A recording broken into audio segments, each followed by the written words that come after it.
Thank you, Mr. Chairman. Director, can you just talk about number 4, the corrective action plan, just on a very high level about what it is and what it hopes to serve? Absolutely. This is a requirement under the federal OMB A133 circular addressing all federal grants. And if there are any findings, identifying what the findings are, the anticipated recommendations, internally working with the departments to then resolve them going forward. So this is a proactive thing, or is this a reactive to that we did find some deficiencies? There were some addressing? deficiencies found, 3 deficiencies overall for the 2014 year, and this is essentially just having the board ratify the corrective action plan, all of which were implemented previously. Okay, we're sure that any of the deficiencies are not carried over to other years. Is that right? Absolutely. Thank you. Thank you, Director. Thank you, Mr. Chairman. Seeing nobody else, thank you, Director. Only on this 165, page 3 of 7, approving corrective action plan, which explains for, I guess, 3 deficiencies somewhere. Specifically, what are the deficiencies, and what's the plan to correct them? Mr. Chairman, the 3 deficiencies in summary essentially require additional monitoring of sub-grantees to ensure that the in-kind match is met for each of the federal grants, that federal financial progress reports are available at time of audit, and that the expenditure of funds coincides with the grant year. The corrective action plan, as developed in consultation with each of the departments, essentially require and creates a log for each of the departments to go out and then have some paperwork to identify the match while they are out there conducting their site visits.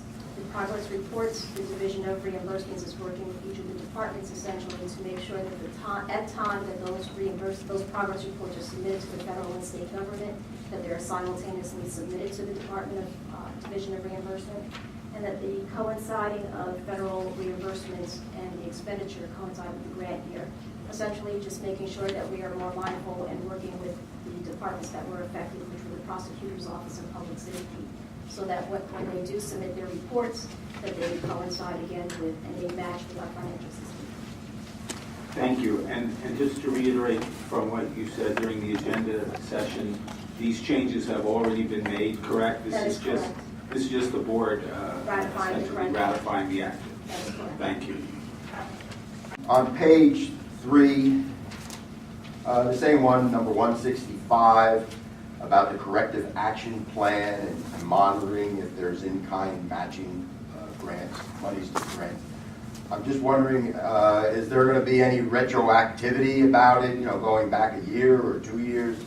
And if so, I mean, are we going to at least get the entities with the grants to actually come up with the money to match it, or they would be penalized?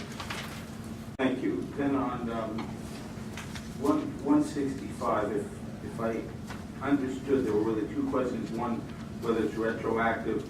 The other part of the question had to do with money from the agencies, which I don't think is correct, but if you could address those. Sure.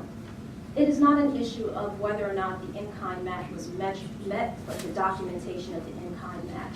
And so the system that has been established with the Departments of Human Services and Economic Development requires that we updated our procurement process and require now sub-grantees to submit audited financial statements at the time that their proposals are submitted. On a monthly basis, the departments go out and they monitor, and then they also document on the new forms the actual match that's required. So the issue is not that the match was not met, it is the actual documentation that the auditors require for submission. And so that is something that we are going to be able to aggressively work with the departments to make sure that we're in compliance. Very good. Thank you, Director.